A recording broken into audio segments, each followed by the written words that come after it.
எல்லாருக்கும் வணக்கம். Cheese kitchen click பண்ணதுக்கு ரொம்ப நன்றி. ஸோ இன்றைக்கி ஒரு வெரைட்டி ரைஸ் ரெசிபி தான் பார்க்க போகிறோம். பூண்டு கார சாதம். நல்லா கார சாரமாக மசாலாவோட பூண்டை இடித்து செம்ம டெலிஷியஸாக ரொம்ப ஈஸியாக செய்யக்கூடிய ஒரு வெரைட்டி ரைஸ் இது. லஞ்ச் பாக்ஸுக்கும் சூப்பராக இருக்கும். ஸோ இதை எப்படி செஞ்சாலும் பார்க்கணும். மறக்காம சீஸ் கிச்சனுக்கு சப்ஸ்கிரைப் பண்ணுங்கள், லைக் பண்ணுங்கள், உங்கள் நண்பர்களுக்கும் வீடியோ ஷேர் பண்ணி விடுங்க. இப்போ வாங்க வீடியோக்குள்ளே போகலாம். கடாயில் ஆயில் சேர்க்குறேன்.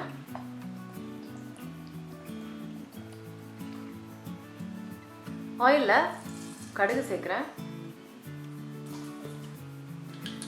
கடுகு வெடிக்க ஆரம்பிச்சிருச்சு. இப்போ பெருங்காயம் சேர்க்குறேன். அதோட உளுத்தம்பருப்பு, கடலைப்பருப்பு, காஞ்ச மிளகாய், இந்த ரெண்டு பருப்பும் வந்து கொஞ்சம் ப்ரௌன் ஆகட்டும்.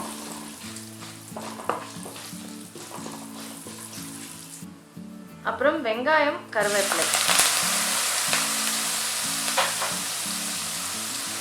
அப்புறம் பூண்டு. இந்த பூண்டு கார சாதம்னால நிறைய பூண்டு சேர்த்துருக்கேன். பூண்டை வந்து இடித்து சேர்த்துருக்கேன். ஸோ இதெல்லாம் வந்து நல்லா வதங்கணும்.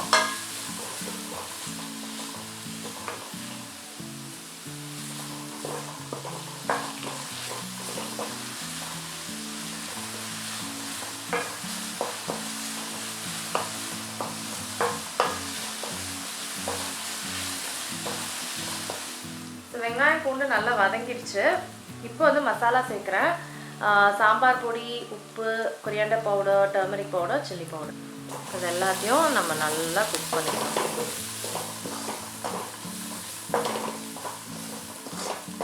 இது வந்து லோ ஹீட்டில் நம்ம வந்து ஒரு 2-3 மினிட்ஸ் குக் பண்ணால் போதும்.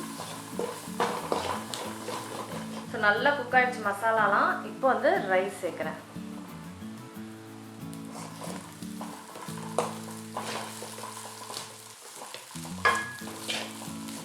நல்லா கார சாரமாக மசாலாஸோட இந்த பூண்டு ஃப்ளேவரு கடிச்சிக்கும் போது அந்த இடித்த பூண்டு செம்மையாக இருக்கும்.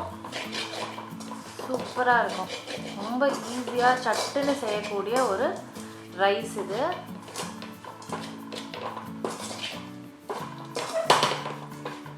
நல்லா சூப்பராக இருக்கும். லஞ்ச் பாக்ஸுக்கும் வந்து செம்ம டேஸ்டியாக இருக்கும். ஸோ கண்டிப்பாக ட்ரை பண்ணி பாருங்கள். அவ்வளோ டெலிஷியஸான ஒரு ரைஸ் இது.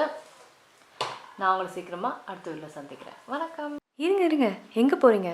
இந்த 2 வீடியோஸும் கண்டிப்பாக உங்களுக்கு பிடிக்கும். கிளிக் பண்ணி பாருங்கள்.